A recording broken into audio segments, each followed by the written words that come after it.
ജീവമാത കാരുണ്യഭവന്റെ പേരിൽ ഉദയഗിരിജ നടത്തിയ തട്ടിപ്പും വെട്ടിപ്പും എന്തിന് കൊലപാതകം വരെ ഇപ്പോൾ സോഷ്യൽ മീഡിയയിലൂടെ പുറത്തു വരികയാണ്. അതിനെതിരെ പോലീസ് കേസെടുത്തു കഴിഞ്ഞു. ഇതിനോടകം തന്നെ ഉദയഗിരിജയും മകൻ വിഷ്ണുവും ഒളിവിൽ പോയിരിക്കുന്നു.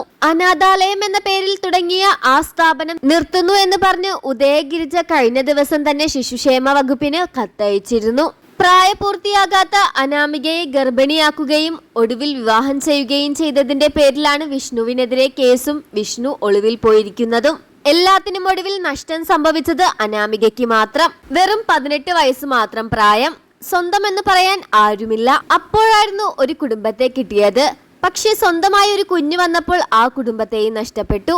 എപ്പോൾ വേണമെങ്കിലും ഭർത്താവ് വിഷ്ണുവിനെ പോലീസ് അറസ്റ്റ് ചെയ്യും.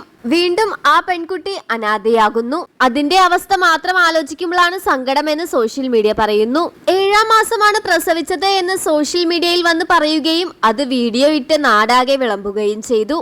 ഇതുവഴിയായിരുന്നു ഇവരുടെ കള്ളങ്ങളെല്ലാം പുറത്തു വന്നത്. കമന്റ് ബോക്സിലും ആളുകളെത്തി. പിന്നീട് ഇവരെക്കുറിച്ചും ഇവരുടെ മകനെക്കുറിച്ചും എന്തിന് ഇവരുടെ അനാഥാലയത്തെ പറ്റിയുള്ള വാർത്തകൾ വരെ പുറത്തു വന്നു. ഇതോടുകൂടി ഉദയഗിരിജയുടെ ഇത്തരം കള്ളത്തരങ്ങളെല്ലാം കയ്യോടെ പൂട്ടി.